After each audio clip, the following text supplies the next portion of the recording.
お前みたいなやつがこんないい寿司食ってんのかよ。子供の誕生日に訪れた寿司屋で、取引先の男が意地悪な笑みを浮かべて絡んできた。申し訳ありません。今は家族がいますので。家族のいる場で、しかも子供の誕生日にこれ以上暴言を吐かれたくない。真っ先にそのことを考えた俺は制するよう言葉をかけたが、彼は止めるどころか子供にまで話しかける。お前のパパはな、俺に怒られてばっかりの無能な下請けなんだよ。今日おいしい寿司が食えただろう？その寿司を食えるのだって俺のおかげなんだぞ。子供の前でやめてください。本当のことじゃないか。そう言って男は俺をバカにし続ける。そのケラケラと笑う姿に俺も辛抱できなくなった。これまでは大事な取引先だと考えて遠慮していたが、もうやめだ。自分ではうまくやっているつもりのようだが、俺は全部知ってるんだよ。ああ、相手するのもだるいわ。お前みたいな底辺と同じ店で飯なんか食えないわ。最後まで人のことを見下し、去っていくその背中を見ながら、俺は彼のお先真っ暗な未来を想像した。俺の名前は江川智久。工場で働いている37歳だ。工場で働いている俺くらいの年齢の男なんていくらでもいるだろう。しかし、俺は一般的な工場で働く男性とはちょっと立場が違う。俺の働く工場の社長が父なのだ。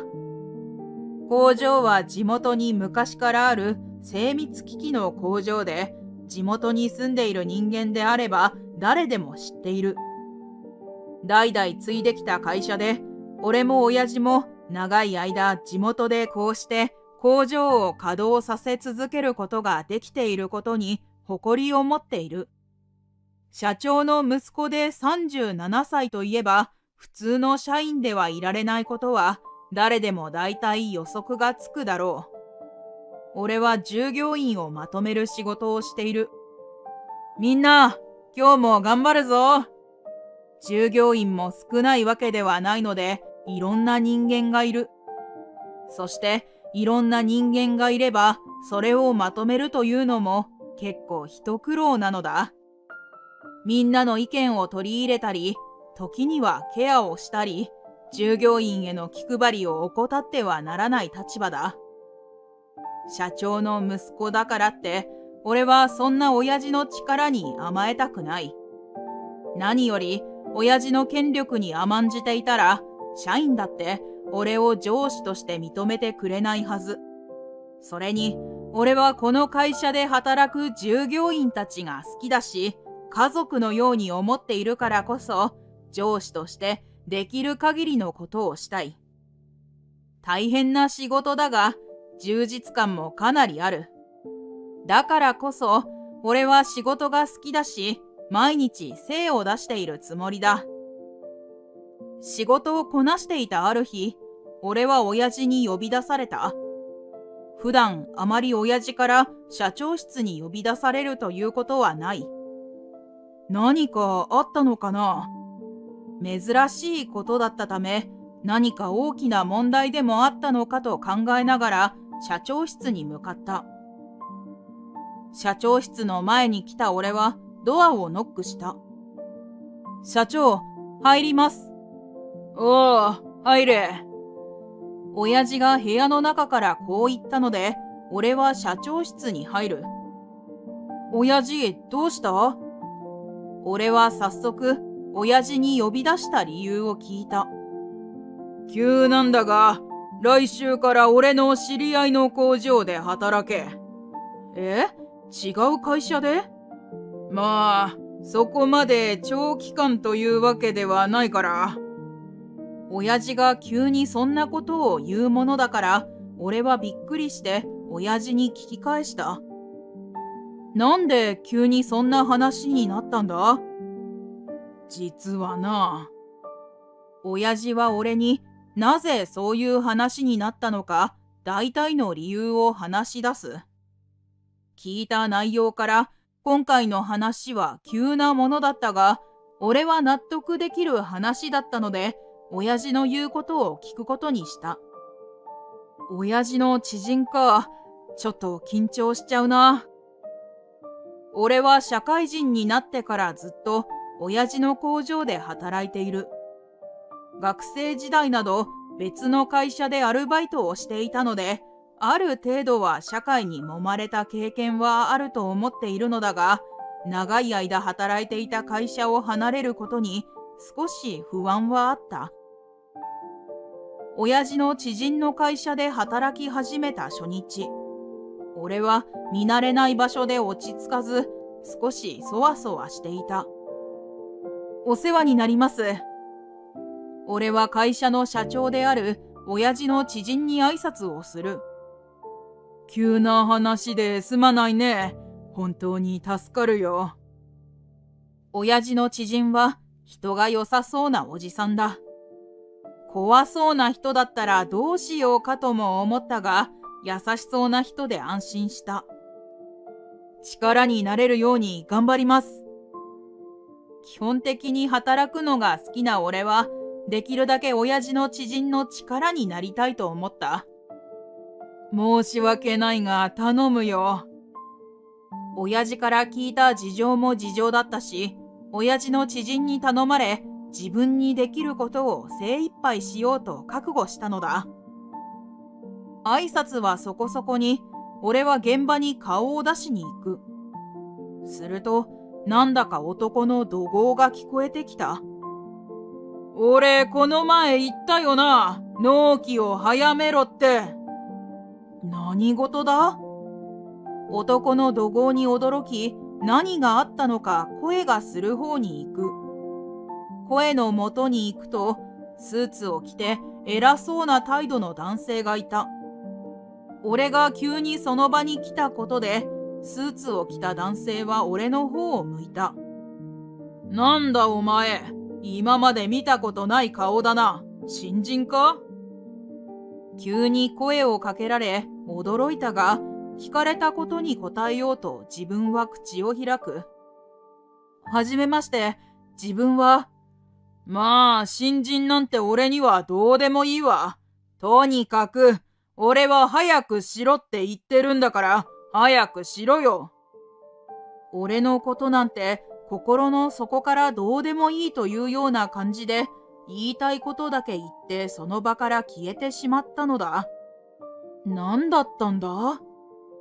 言いたいことだけ言っていなくなられてしまったため、俺は事態が飲み込めず、呆然と立ち尽くした。現場で働く人たちが男が帰った後で教えてくれた。偉そうに言いたいことを怒鳴りながら言っていた男は鈴木さんというらしい。鈴木さんは取引先の営業部長で結構立場のある人らしいのだ。スーツを着てできる男という雰囲気は確かに出ているのだが、立場の弱い取引先には無茶ばかり要求しているという。取引先に無理を強いて自分のいいように動かすことで業績を伸ばしているというのが現場のもっぱらの噂だ。そのため、ここで働く人たちはかなり鈴木さんに困っているようだ。納期を早めろと言われれば残業時間も増えるし、金額の変更の要求があれば会社の利益にも関わる。鈴木さんが求める要求はいつもこの会社を困らせるようなものばかりだという。取引先の要求にはこちらだってできる限り応えたいとは思うが、できないことだってあるだろう。それを無理やり通し、常に自分の利益のことばかり考えている人物とのこと。いつも取引先への態度はひどいながら、権力を振りかざしているため、取引を止められると困るみんなは鈴木さんに何も言えないらしい。俺はこの日までにどうにかしろって言ったよな。取引続けたいだろ？じゃあ、俺が前言った納期額でよろしく。親父の知人の会社で働くようになった俺も、鈴木さんが無理を言っている現場をよく見かけるようになった。というか、基本的に来るたびに無理難題を言ってくるのだ。あまりにもひどいな。曲がりなりにも会社の社長の息子である俺は、会社の取引先の人と会う機会はたびたびあった。しかし、鈴木さんのように一方的に無理難題を押し付けるような男は見たことがない。自分の経験からもかなりひどい人間であることは明らかだ。鈴木さんの言動には憤りを感じていたものの、自分はあくまで少しの間働くだけの人間。自分が鈴木さんに何か言えば、親父の知人にも迷惑をかけてしまうかもしれない。そう思うと、鈴木さんの言動は問題だとは思っていたものの、何も発言することはできず、時間だけが過ぎていった。親父の知人の会社で働く日が続いたある日、鈴木さんが工場に来て、俺が対応することになった。今日は俺が対応させていただきます。とうとう、俺が直接鈴木さんと対峙する時が来てしまったのだ。新人のお前が？まあいい。今回の取引だけど、納期を1週間早めてほしいんだよね。あと納品額なんだけど。鈴木さんはいつものように、納期と納期額の変更を当たり前に要求してくる。いつもは自分はその様子を見ているだけだったが、自分が対応するとかなりきつい。鈴木さん、それはかなり厳しいですよ。こちらとしては。あまりの要求のひどさに、俺はさすがにその要求を素直に認めることができなかった。そこで俺は会社の状況を考えた上で、できる限りの譲歩案を提示した。鈴木さんが納得してくれることを祈っていたが、その願いは通じない。俺の譲歩案を聞いた鈴木さんは、一瞬思いっきり嫌そうな顔をした後で、にやりと笑う。お前さ、俺に意見していいと思ってるの？いい度胸してんじゃん。そんな嫌味を込めながら俺に怒ってくる。いや、そんなつもりは、すいません。やはり鈴木さんは一筋縄ではいかない。この後もぐちぐち言われ、結局は鈴木さんの要求を飲まざるを得なくなってしまった。今までの鈴木さんの言動を見てきたので、本当は屈したくはなかった。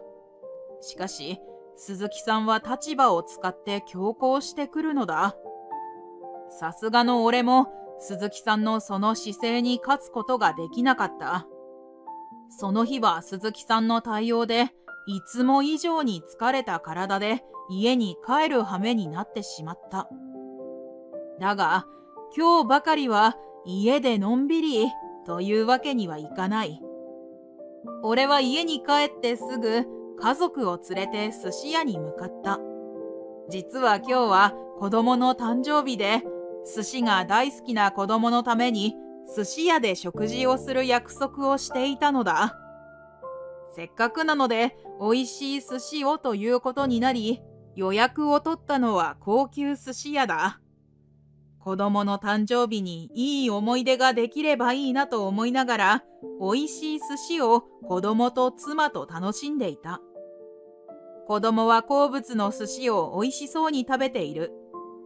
パパ、お寿司美味しいね。そうだな。子供の嬉しそうな顔を見て、俺も頬をほころばせる。日中の嫌な気分も吹き飛ぶような気がした。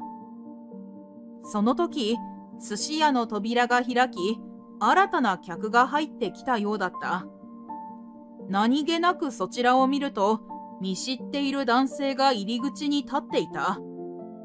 昼間、対応で散々な目にあった俺は、その事実を認めたくなかったが、それは間違いなく鈴木さんであった。しかも、しっかり目が合ってしまう。目が合ってしまった以上、知らんぷりをすることも社会人としてすることはできない。鈴木さん、奇遇ですね。俺は嫌な気持ちを抑え、にこやかに鈴木さんに挨拶をした。大事な商談があってな。うまくいったから前祝いで来たんだよ。そうなんですね。おめでとうございます。近くに寿司屋が何店かある中で同じお店に来てしまうとは。不運な偶然もあるものだと苦笑したい思いになる。すると鈴木さんは案の定嫌な笑みを浮かべて絡んできた。お前みたいなやつがこんないい寿司食ってんのかよ。俺はどう反応するのが正解なのかすぐに思いつかず、口をあんぐりと開けたまま固まった。俺が何を食っていようが勝手だし、そもそも今はプライベートな時間だ。鈴木さんに文句を言われる筋合いはない。鈴木さん、家族もいますので。さすがに家族のいる場で、しかも子供の誕生日に鈴木さんにこれ以上暴言を吐かれたくない。とりあえず真っ先にそう思った俺は鈴木さんを制するよう言葉をかけた。が、鈴木さんの勢いは止まらなかった。お前のパパはな、俺に怒られてばっかりの無能な下請けなんだよ。今日美味しい寿司が食えただろ？その寿司を食えるのだって俺のおかげなんだぞ。鈴木さんは俺の子供に近づいてきたと思ったら、そんなことをあっけらかんと言い放つ。鈴木さん、子供にやめてください。今日は誕生日という特別な日だ。俺は子供にこれ以上ひどい言葉を言わないでほしくて鈴木さんに頼んだ。お前が無能だから本当のことを教えてやったんだよ。言われたくなかったら俺に認められるくらい仕事ができるように頑張ってくれよ。鈴木さんは俺のお願いを聞く耳も持たず、好き勝手言う口を止めようとはしない。それに俺も我慢ならなくなる。あんたは何やったって認めないだろう？よく言うよ。ついそんな強い言葉が出てしまった。何言ってんだお前。俺にそんなこと言ってただで済むと思ってるのか？鈴木さんも笑みを消して強い口調で言い返してくる。俺の言葉に鈴木さんは腹を立てたようだったが、俺ももう構わなかった。取引先に対する気遣いなど消えてしまっていた。俺のことを無能な下請けって言ったよな。無能な下請けはあんたの方だよ。今まで敬語で下手に出ていた俺は我慢の限界が来て言いたいことを言う。お前さ、俺にそんな風に偉そうに言っていいと思ってる？しかも何言ってんだよ。俺が下請けって。本当のことを言ってるだけだが。相手するのもだるいわ。お前みたいな底辺と同じ店で飯なんか食えないわ。鈴木さんは俺の言ったことを何一つ理解していないらしい。俺の暴言にそれ以上逆ギレすることはなかったが、最後まで俺と俺の家族をバカにする姿勢を崩すことはなかったのだ。後で後悔するだろうな。鈴木さんが帰る背中を見送った後で、俺は一人つぶやいていた。さて、その翌日、昨日あんなことがあったが、俺は気にすることなく会社に出社した。すると、何やら会社が騒々しかった。いつものように鈴木さんが声を荒げているらしい。俺からすれば、また鈴木さんか、という感じなので、もう慣れっこだ。鈴木さん、どうしたんですか？そんなに大声を出して。俺はいつもの態度で鈴木にそう尋ねた。お前一体何をしたんだよ。鈴木さんは怒りをあらわにし、俺にそう怒鳴ってきたのだ。何をしたとは？俺が昨日行った商談先から取引の中止の連絡が入ったんだよ。お前なんかしたんだろう。ああ、そんなことですか。そんなことって、貴様。よく俺だってわかりましたね。昨日の今日だ。お前くらいしか思い当たる原因がないんだよ。ああ、そうですか。感情的になる鈴木さんを前に、俺は落ち着き払って対応する。ちなみに、鈴木さんの予想は大正解だ。昨日鈴木さんは、商談の前祝いに寿司屋に寿司を食べに来ていたと言っていたが、その商談相手というのが俺の親父だったのだ。俺はもともと鈴木さんと親父の間で商談が行われることを知っていた。そして昨日、俺は鈴木さんのあまりの暴言のひどさにさすがに腹を立てた。親父、鈴木さんとの商談はやめた方がいい。あまりにもひどい。お前がそこまで言うのはよっぽどだな。そして、親父に鈴木さんとの取引を中止することを勧めたのである。まあ、俺はその取引先の社長の息子ですからね。あなたの言動はすべて伝えさせてもらいました。俺は鈴木さんに事実を伝えた。なんだと？お前が？親父と俺は名字が同じなので、さすがに感づいているのではと思っていたが、全く気づいていなかったらしい。というか、そういえばこの人に自己紹介をさせてもらったことがないが、俺の名前を知っているのだろうか。下請けの新人と見下していた相手、知らなかった可能性すらある。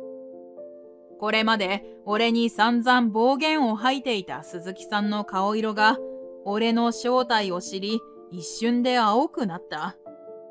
まあ、大事な取引先の息子に今まで好き勝手な態度をとってきたのだから当然か。今までのことを振り返り、かなり自分がまずいことをしてきたという自覚があったのだろう。数秒間があった後で、今度は鈴木さんの顔が赤くなってきた。お前、個人的な時間の個人的な発言を取引に持ち込むのか？それはさすがにありえないだろうが。今度鈴木さんは、俺が個人的な理由で取引を妨害したと怒り出す。俺は冷静に鈴木さんにありのままを伝えることにした。鈴木さん、そうではないですよ。今回取引が中止になったのは下請けに対する態度です。は？下請け？俺への無礼が理由で取引を中止させられたと鈴木さんは思い込んでいたようで、俺の発言に呆然としていた。あなたはこの工場で散々無理難題を押し付けてきましたよね。そんな人と取引をしたいと思いますか？俺はそんなことしてないと言うんですか？俺の問いに鈴木さんは返す言葉がないらしい。さすがの鈴木さんも自分がしていたことを理解していたようだ。もともと鈴木さんと親父の会社で取引があるのは分かってました。この会社に俺が来たのはあなたの人間性を確かめるためです。それが俺がここに派遣されてきた理由だった。親父の知人というのが親父の元部下なのだが、独立したこの会社で問題が起こり、相談を持ち込んでいた。その相談の内容というのが鈴木さんのことで、鈴木さんの言動に困り果て、親父を頼ったようだった。話の中で、鈴木さんが親父の会社で新規の取引先になる予定だった会社の社員だということが判明した。そこで話を聞いた親父は、信頼できる相手かどうか取引を行う前に確認する必要があると判断。俺はそのために親父の知人の会社で仕事をすることになったのだ。仕事をする傍ら、俺はずっと鈴木さんの言動を見ていた。そして仕事をしている中で鈴木さんの問題ある言動をたびたび見ていたため、包み隠さず親父には報告している。あなたの言動を父は知っていましたし、取引は中止にする方向性で社内では話し合いが進められていました。だって昨日はあんなに。商談がうまくいっていたと言いたいんですか？鈴木さんは昨日の取引にかなり手応えを感じていたようだが、それは鈴木さんが勝手に思っていただけ。俺のありのままの報告を聞いた親父は、早い段階で取引をしない方向で考えていたのだ。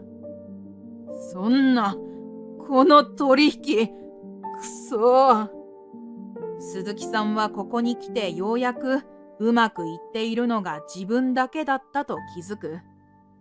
今まで自分の手柄を獲得するのに必死になっていた鈴木さんだが、今回のことは問題になるだろう。親父の会社は鈴木さんの会社と取引をするとなればかなりの大口だ。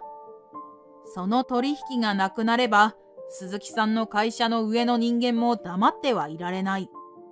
今までいつも強気だった鈴木さんだが、かなり落胆して帰っていった。やっと片付いたな。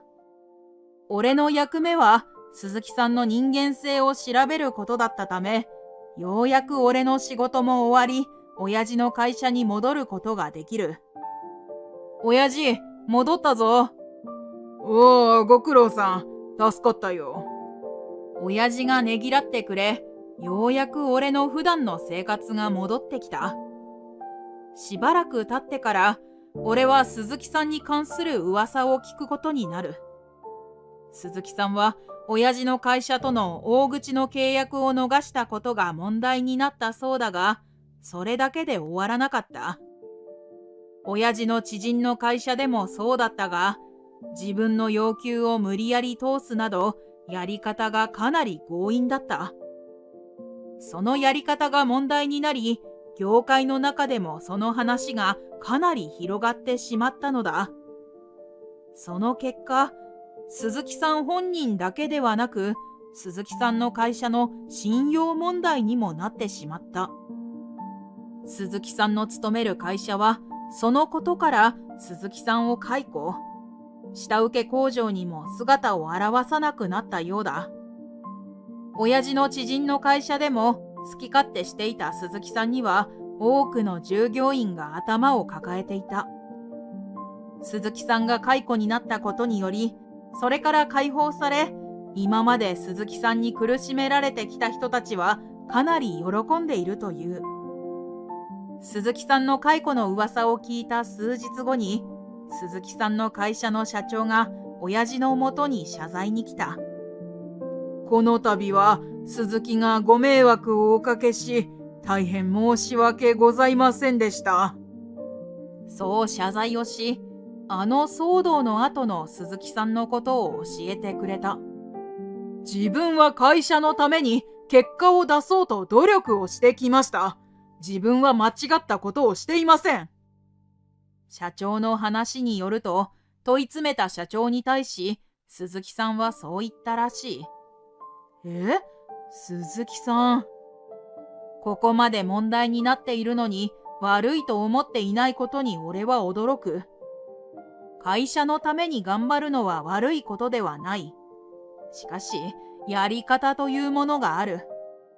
やり方を間違えれば、その時は結果が出たとしても、最終的に悪評が足を引っ張る。鈴木さんだって確かに結果は出していたが、あまりにも言動がひどかったことで、今までのことが問題となって浮き出たのだ。さらに、鈴木さんは自分の非を認めないだけではなく、自分は悪いことをしていないと取引先への謝罪を拒否したらしい。鈴木さんがきちんと謝罪し、誠意ある対応をとって反省すれば、最悪のケースは免れたかもしれないというのに、そこまでとは。鈴木さんは確かに仕事で関わっているとき、かなりプライドが高い人物だと感じていた。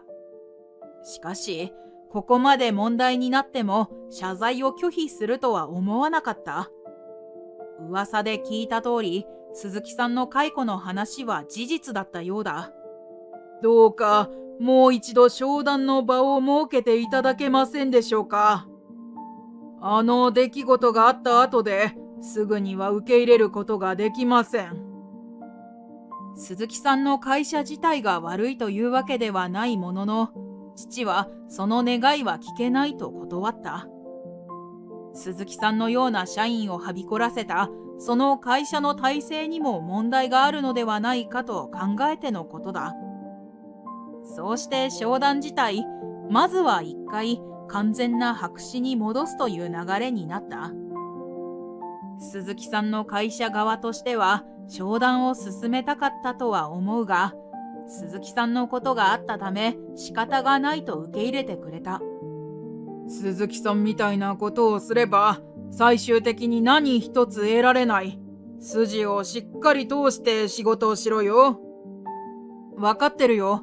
従業員のためにも。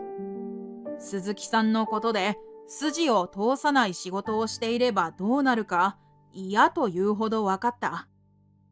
親父の言葉に俺も鈴木さんのようにならないように仕事をしていこうと思う。鈴木さんはとても嫌な人だったが、鈴木さんのおかげで学べたこともある。同じ鉄を踏まないためにも、これからの言動には気をつけていきたい。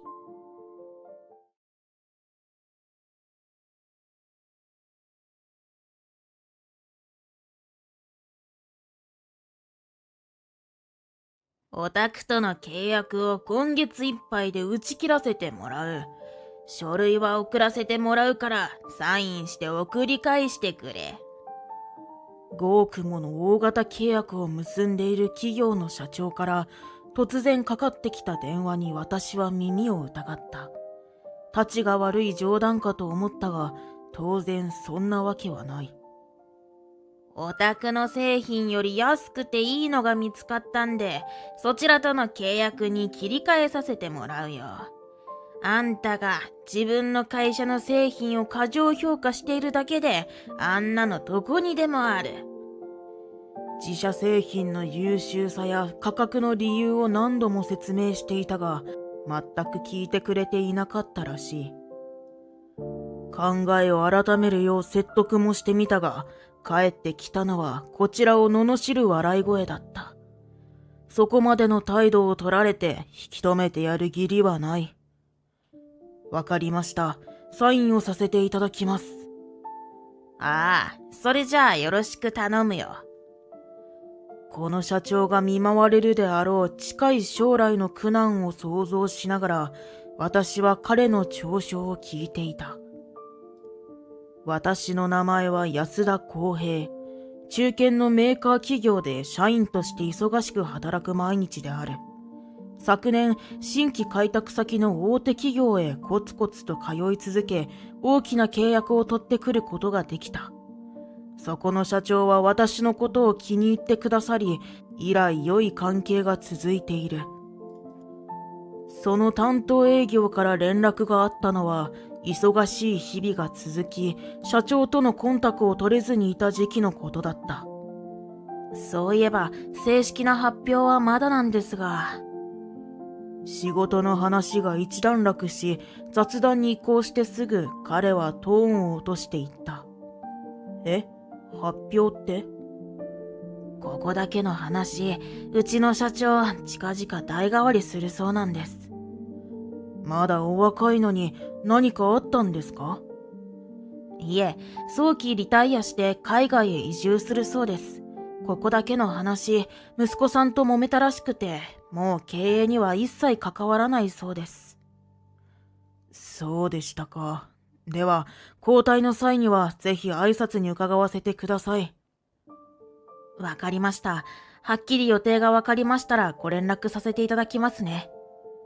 社長や担当営業とは今までの付き合いがあって信頼関係がある程度築けているが、社長の息子さんとはまだ会ったこともなかった。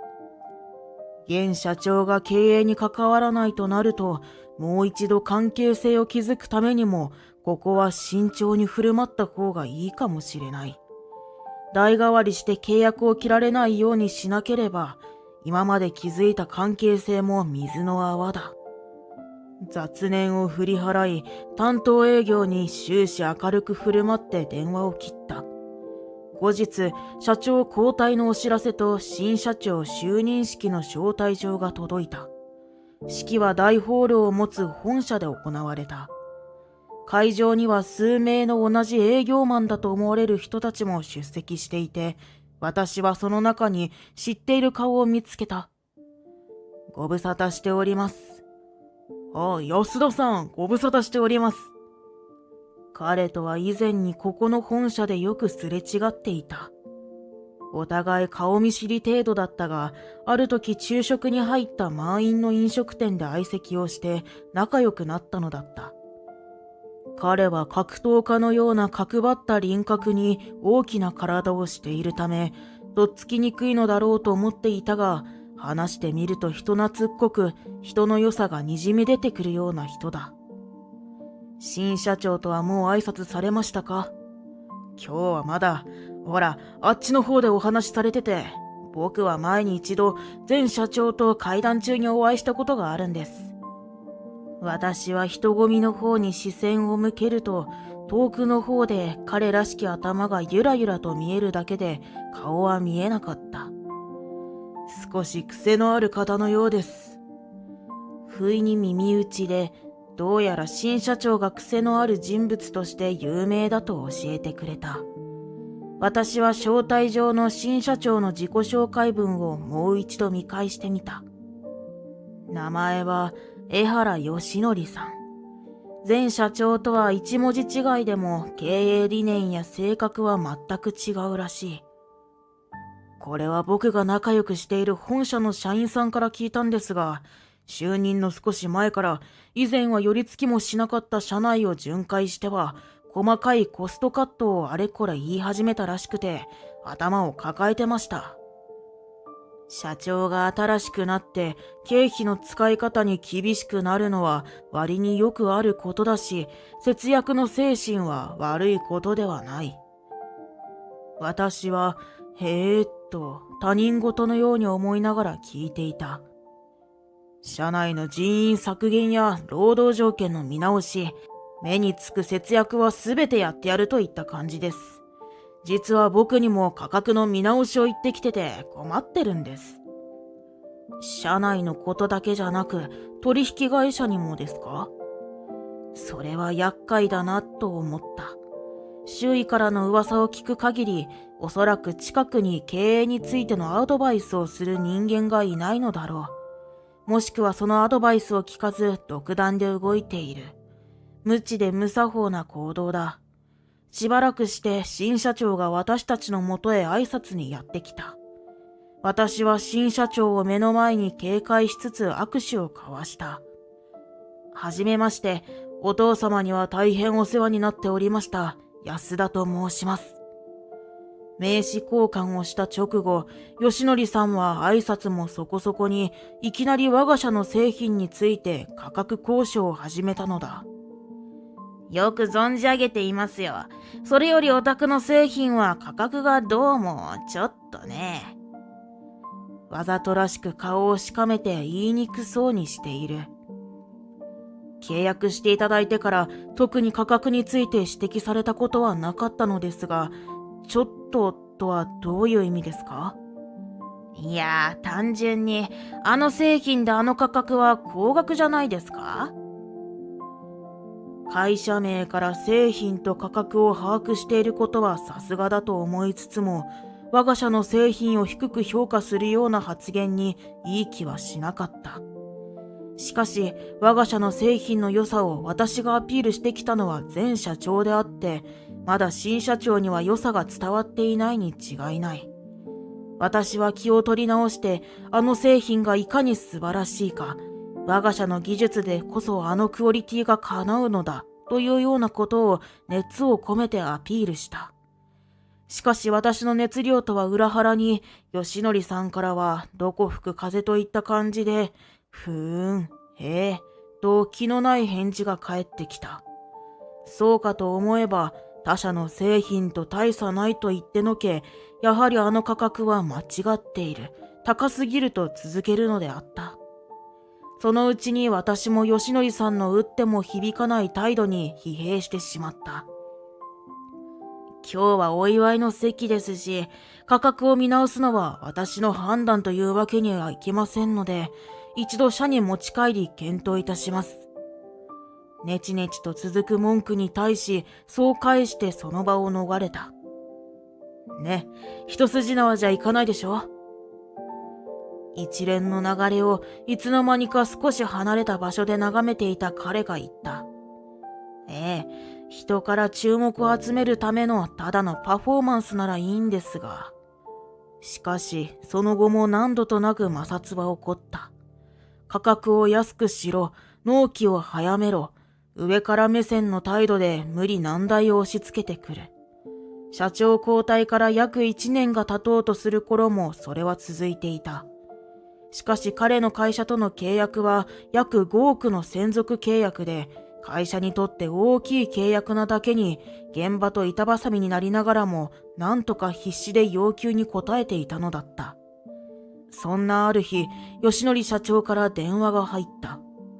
私はまた無理な要求ではないかと思いつつ電話を受けたが、案の定いい内容ではなかった。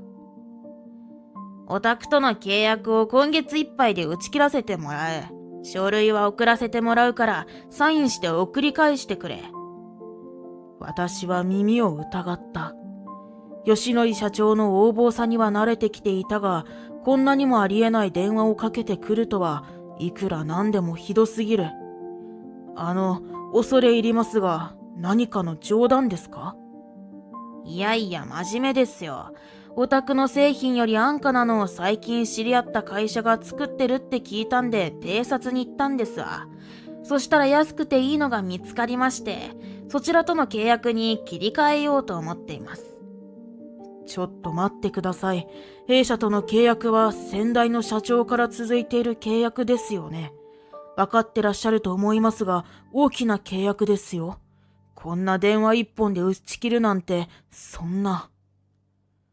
私は憤りを隠せずに震える手で受話器を握りしめていた。まあ、うちも商売ですから、利益が出る方を選ぶのは社長として当たり前のことじゃないですか？うちの製品の代わりになるものがあるというのは信じがたいです。本当にそんなものがあるんですか？ちゃんと検討されたんですか？だから言ってるでしょ。あなたがご自分の会社の製品を過剰評価しているだけで、あんなのどこにでもある。実際あったんですよ。私が今まで幾度となく説明してきた製品の良さは、一つも吉典社長には受け入れてもらえてなかったのだと分かり、さらに落胆した。弊社との約5億の専属契約を打ち切っても後悔はない。そういうことですか？後悔そんなのあるわけがないだろう。安くて同じものがあればそっちを仕入れる。ただそれだけのことだ。本当に契約を破棄して良いんですね。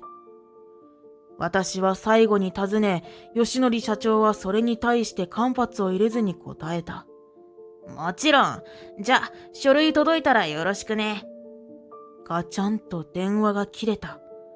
こんなにもあっけなく5億もの契約打ち切りが決まったのだ。私はしばらく呆然として動けなかった。それからあっという間に数ヶ月が過ぎた。私は相変わらず忙しくしていた。商談先との会合が終わり、仕事用の携帯電話を確認すると、吉典社長から着信が何度も入っていた。社長とはあれ以来連絡を取っていない。私はぎょっとして何事だろうと折り返しの電話をかけてみた。するとワンコールが終わらないうちに吉典社長は電話を取った。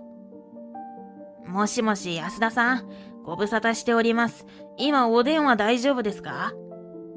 慣れ慣れしくも丁寧な口調に妙な違和感を感じた。どうされたんですか？珍しいですね。いや、それが、言いづらそうにしているが、私は例の契約の件だろうと思っていた。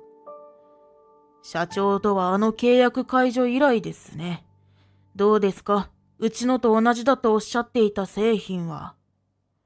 私は少し嫌味な言い方をしてしまった。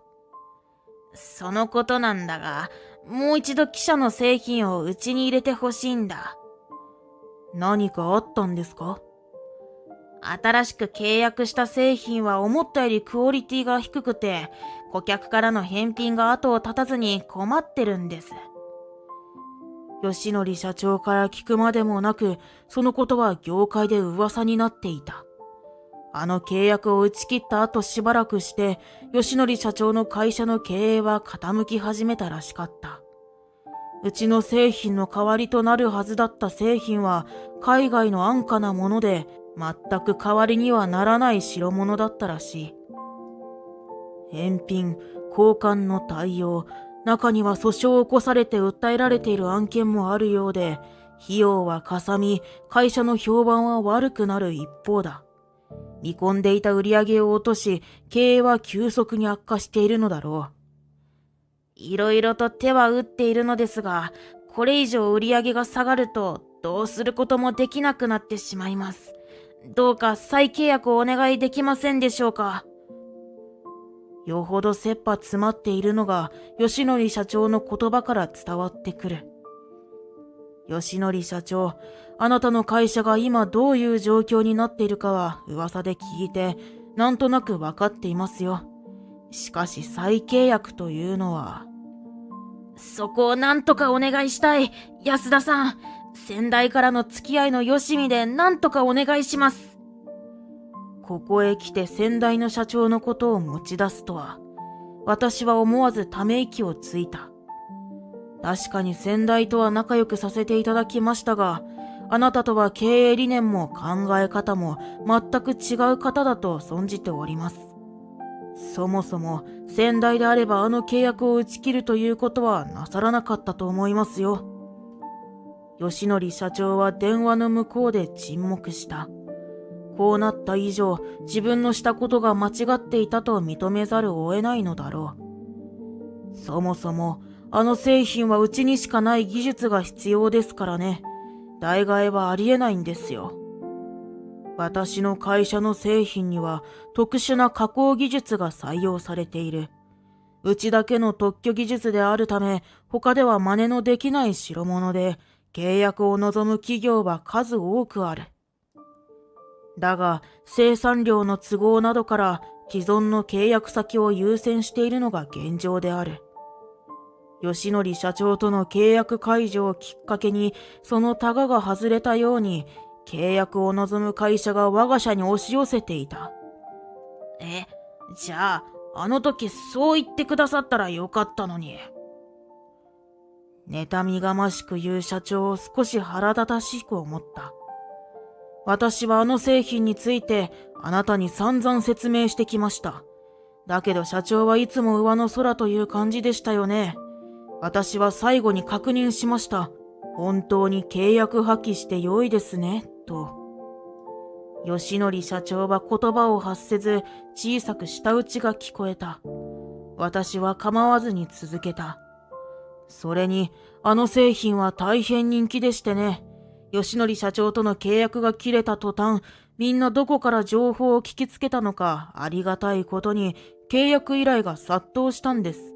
今は手一杯で契約を増やすことができません。きっぱりと断る。すると吉典社長はまた電話するとか、何とかしてみせるとか、一言二言苦し紛れの言葉を吐きながら電話を切った。だがきっとどうすることもできないと思う。私は会社の中で契約における開拓、継続の意思判断を決定できる重要なポジションを任されていた。つまり私がノーと言えばその契約が再び復活する可能性はゼロに近い。契約を破棄していいのかと最後に聞いたのは先代への恩義があったからだ。彼はそれに気づくこともなくこうして窮地に立たされている。それ以降も吉典社長からは幾度となく電話を受けた。いずれも再契約を望むものだったが、私は頑なとして聞き入れなかった。その後も彼の会社は大きな損失を見続けているようだった。吉典社長からの電話が止んで半年ほどした頃、営業先の会社で彼の会社が倒産したと聞いた。損失の勢いが止まらず、だまし行っていた資金繰りもついに限界を迎えたのだろう。従業員への賃金の不払いや債権者への不払いなども起こり、追い詰められた吉典社長は消息を絶ったらしい。金を作るために裏社会に首を突っ込んだなどという噂まで流れたが、真偽は不明である。私は何度もかかってきていた吉典社長の電話のことを思い、少し胸が痛んだ。しかし我が社においては、吉典社長との契約は大きなもので、契約破棄は大損失になる可能性が大いにあったのだ。その時のことを思えば、やはり信用のない取引相手は作るべきではない。再契約拒否は正しい判断だったと思う。商売は運だけではできない。堅実な計画と計算が必要だ。彼にはそのどちらかが欠けていたのだろうと思う。私の会社があの時大損失を起こさず、一切赤字が出なかったのは、ひとえに契約を希望してくださった会社がたくさんあったおかげであるが、同時期に同じことを繰り返さないためにと頭をひねった。そうして思いついたのが納品数を調整し、複数の会社と分散して契約するという新しい体系だった。一社との専属契約ではなく分散させることで突然の契約解除へのリスクヘッジにもなる。今のところ契約を望んでくださる会社はあっても契約解除したいという会社はまだ出てきていない。会社の売り上げも好調なため新入社員も増えることだろう。後にこの体系を築いたことを評価され、私はさらに上の役職への昇進が決まった。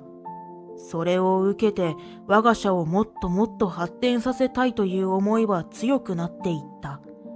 会社のためにもこれからは誠実で良識のある社員を育てることに力を入れるべきだと身に染みて感じている。今までは営業一筋で外回りが多く、社員教育には全く関わっていなかったが、役職が変われば人を指導することも視野に入れなければならないのだろう。それなら私には学んでおくことがたくさんある。忙しい毎日、それはまだまだ変わらないらしい。だが、忙しい毎日だとしても、今は会社の新しい未来のことを考えると、いろんな可能性を見つけることができ、とてもワクワクしている。